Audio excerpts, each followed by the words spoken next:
So in this diagram, you see a pseudo-stationary ion exchange phases. So in the middle, focus here first. Your SP is a pseudo-stationary phases here, right? And this can undergo ion exchange. Two kinds of ions, your anion and cation. So without looking at the exchange first, right, just in this manner, because it's together with the anion cation, so you see towards the anode, right on the right side here, this is your mobility, right, of SP, and you also have the mobility of the SP with the C. Okay. Now, if it undergoes exchange with cations, you notice that now the C plus cations is free, right? So it moves to the cathode in this manner. So you have a free mobility of this C, which is a cation, right? If it happens to undergo cation exchange. Now, on the other hand, if you have anion exchange, your A minus comes off, and you will have its sole mobility for A, which goes to your anode.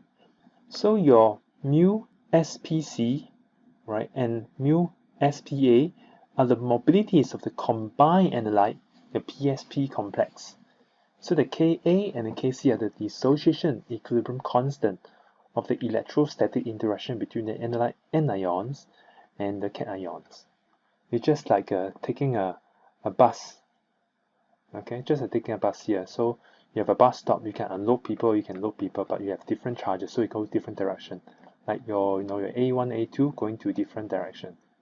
So this is a competing kind of a mobility.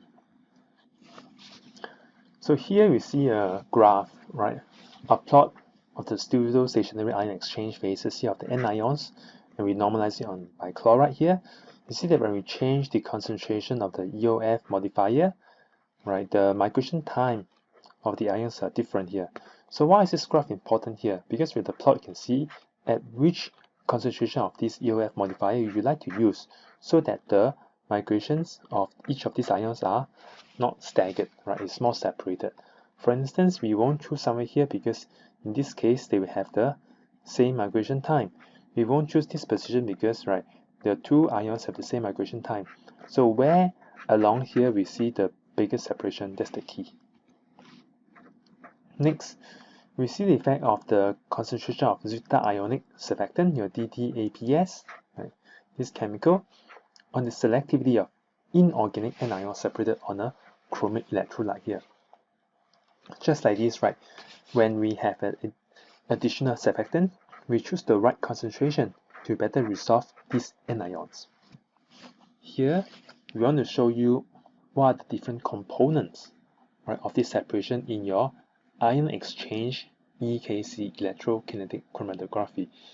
Now, these are all your monobasic acid, but it was added with PDDAC.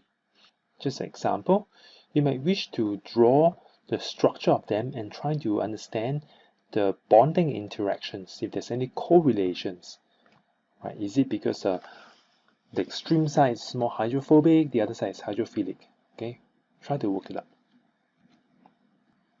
So here, this is another example where we see a pseudo-stationary ion exchange phases using different kinds of anions, of fluoride, chloride, sulfate, for the separations of different competing ions here. So these are the different anions peaks, right? But when we use PDDAC as an ion exchange pseudo-stationary phase, right, and the effect of these competing ions was found to increase in this order. Fluoride is lowest and the sulfate is the highest.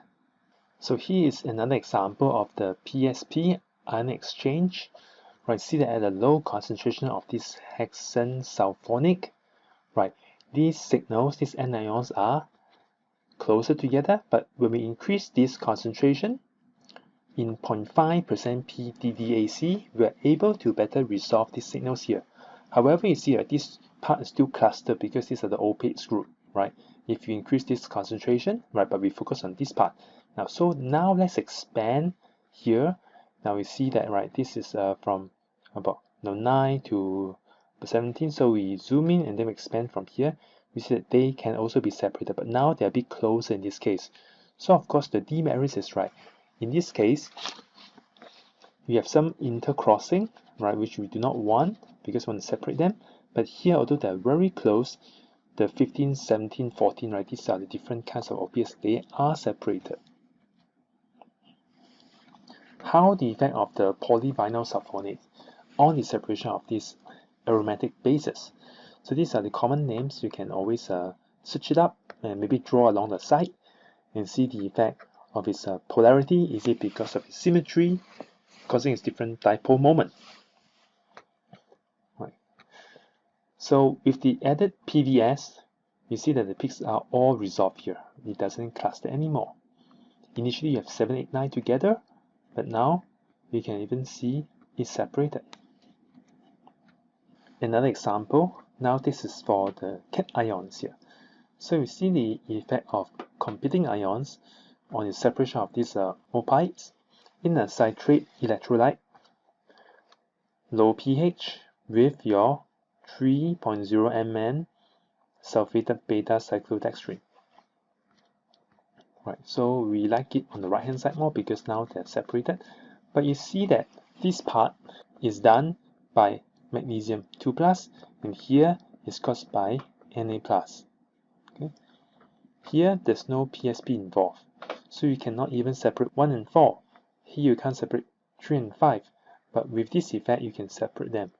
Okay, and this you can split 3 and 5. Right. Although 2 and 4 goes together, you can have different variations. But you can tell me a trend that when we increase the cation concentration, this mobility will increase and therefore you can resolve the signals. Another example here. Right. So here we use a small crown eater. Hope you still remember your crown eater from a previous slide. With the right size of this ether group, because it's a cyclic ring, when you have the right size, you have a maximum interactions and therefore can capture the analyte for better selectivity.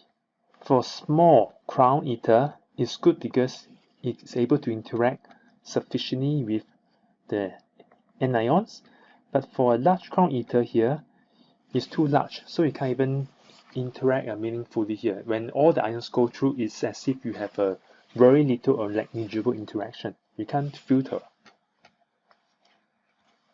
So I'd like to see another example.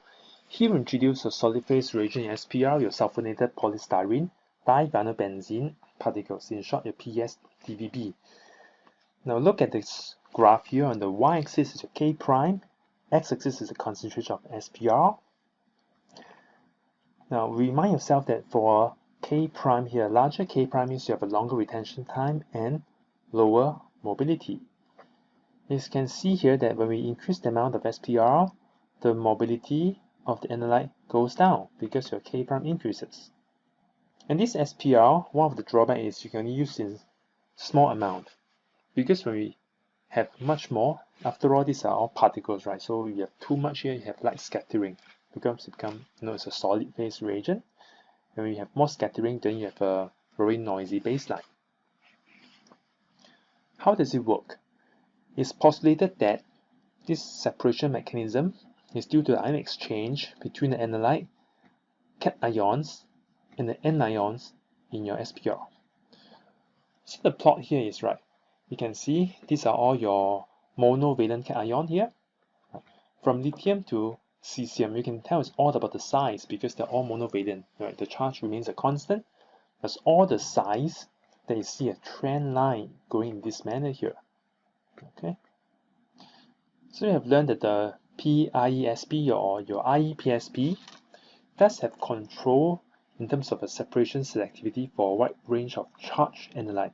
Remind that because it's IE ion exchange, for any particles that's not charged, it doesn't have much influence. IEPSP is inherently simpler than other approaches, like your capillary electrochromatography with packed columns. There are only two prerequisites for this. The PSP should be soluble in an electrolyte and they exhibit some form of electrostatic interaction with analyte of interest. Of course, that's under the presupposition that this analyte of interest is charged. So what are the drawbacks of pseudo-stationary ion exchange phases? CZE is simpler for charged analyte, right? Always try a CZE first. If it's not selective enough, then you try this. The IEPSP is sensitive to pH change, as we have seen just now, because it's charged species. And it's also not effective as a micelle for neutral compounds because there's no influence.